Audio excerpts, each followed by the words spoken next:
What about like I think when Fandango debuts at WrestleMania and Chris Jericho puts you over, that's a huge win for your character.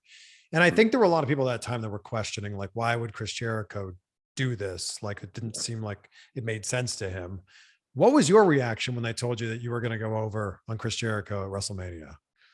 Um, I was kind of pissed because I knew he'd be pissed. You know, I could care less. Like I didn't give a shit. I knew that he was in a tough spot because I think that he was supposed to work Ryback. You know, I think that was the initial plan, but I wasn't pissed. I mean, I was just like, you know, oh fuck, you know, he's probably gonna not be happy about this. But I didn't sit around a table in Stanford and hatch up this scheme with Vince on how to you know what I'm saying? If there was a list of like 100 characters, the evil ballroom dancer would probably be at the bottom of it. But when you're given an opportunity to be a ballroom dancer or a cheerleader or a clown or whatever, I mean, it's straight from the old man.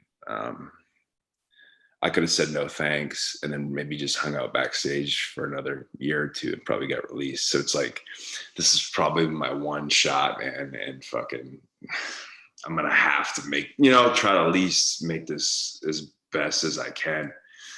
And it's tough when you're debuting against a guy who probably thought he was working someone else. And Chris probably like just thinking the same, like, fuck, how do I make an evil bar? Like, how do we make this work? And we have like 4 or 5 weeks to do it.